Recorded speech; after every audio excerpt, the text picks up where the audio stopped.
Good morning, everyone. This is Jeff again with a little bit of horseback wisdom. I wanted to just talk to you this morning about the state of the world that we're in, and how we know it's absolutely the last minutes of the last days. And I want to read to you something that was written by the Apostle Paul in the book of Romans, chapter 1. We'll start with verse 129.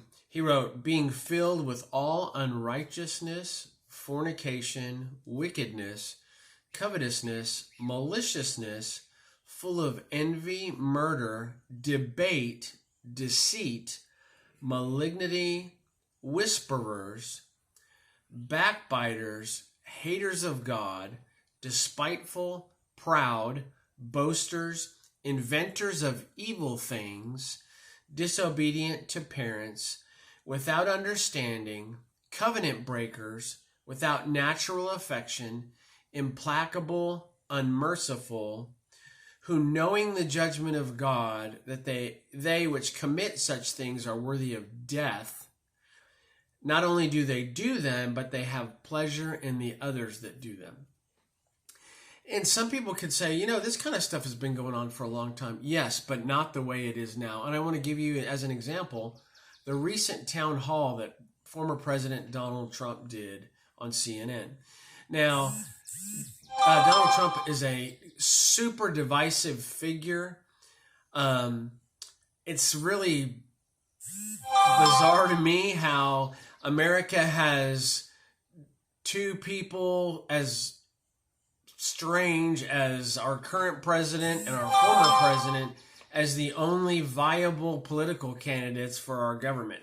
That should tell you that we're in the last of the last days. But in that town hall, there was a young lady there interviewing the former president.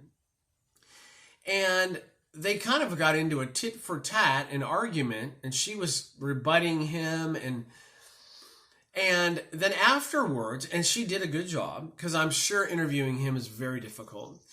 So afterwards, if you looked at all of the punditry, all of the opinions, they're completely divided in the center. People that have made up their minds, and there is no congeniality, either from the former president or from the detractors that hate him. And that's one of the things that's a sign of the end times. Paul calls them debaters. They're full of debate, full of malignity. You see, in times past, if I disagreed with someone, I could say, I don't agree with that, but okay, let's talk about what's going on. That doesn't happen anymore. Now it's people say, I disagree with you and I hate you. Or I disagree with you and you have no validity whatsoever.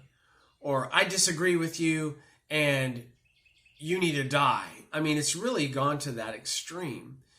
And that's a sign that the world is coming to an end. And that should be a sign for you if you don't know Jesus, because that's the nature, the sin nature of man coming forward. The devil wants conflict. He wants malignity. He wants debate. He wants constant contrast. He wants people that are liberal to hate people that are conservative and vice versa. He wants communism everywhere because it crushes the souls of people. And he wants people to emotionalize everything. And that's what's happening today. Don't fall for that. If you disagree with someone, have a reason why, and be willing to discuss with them. Maybe you're wrong. Maybe I'm wrong. There's a lot of things I know that I'm absolutely right. If it's in the Word of God, I'm 100% right. If I'm reading the Word of God and I'm reading it verbatim and I'm not translating it, then what I'm telling you is right. For God so loved the world that he gave his only begotten son. I'm 100% right in that. I cannot err because I just quoted you the Word of God. But aside from that, pretty much everything can change, right? I have some very strong beliefs related to God. But if you came to me and said, Jeff, I disagree with that. I don't agree with that. I'm not going to threaten you or hate you. I'm going to say, okay, well, if you'd like to talk about it, I'd be happy to do that. But that is gone in the world today.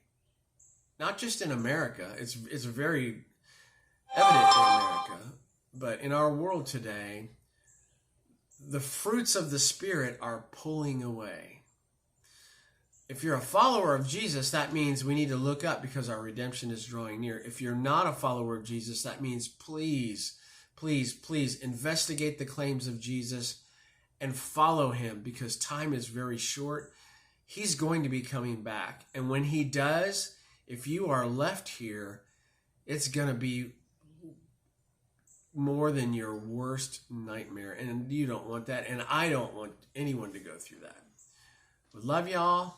Practice kindness, and don't practice the things I read to you out of Romans chapter 1, verses 27 or 28 through 32.